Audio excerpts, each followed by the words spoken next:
Hello বন্ধুরা, hi guys. এই দেখো, আমার ইয়াসিন সিঁড়ি দিয়ে ঝাঁটা আনতে গেছে। এই যে ঝাঁটা নিয়ে আসছে, এখন কি করে দেখা যাবে। ও ঝাঁটা নিয়ে ছাদে আসছে, ছাদে এসে এই যে ঝাড় দিচ্ছে। ছোট ছেলে ছাদে কত ঝাড়ু শিখে দিচ্ছে গেছে। ইয়াসিন। হ্যাঁ, নানিকে ডাকলে নানি আসলো না। 200 টাকা একা একা ঝাড় দেবে। এরপরে দেখো ইয়াসিন একটা স্লেট নিয়েছে আর পেন্সিল নিয়েছে, নিয়ে লিখতে বসেছে। আবার রাত্রি হলে বলবে জনে জনে পড়বে, জনে জনে জনে ইয়েস পাপা। ওটা ওর পড়তে খুব ভালো লাগে। Sugar no papa, telling lines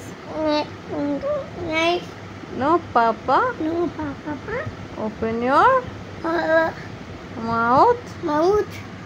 হা হা হা। আচ্ছা,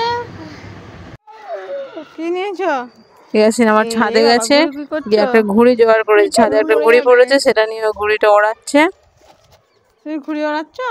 হ্যাঁ, আবার সুতো ধরে টানছে। ও বাবা, ও বাবা, কেমন করে টানছে দেখো। ঘুড়ি তো ছিঁড়ে গেল। ঘুড়িটা ট্রেনের তো ছিঁড়েই ফেলেছে। রোজ বিকেলে কি ওর একটু ছাদে মজা লাগে, ছাদে কি ঘুড়ি ধরতে। আবার ফেলে দিল ঘুড়িটাকে নিচের ছাদে। এরপরে দেখো ছাদে কেমন দৌড়াদৌড়ি করছে, দৌড়াদৌড়ি করতে খুব ভালোবাসে ফাঁকা জায়গায়।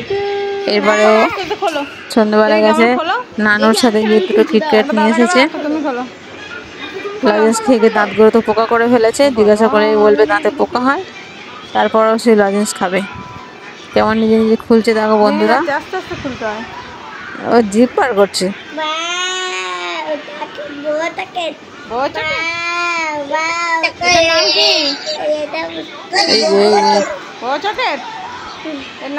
আজকের মধ্যে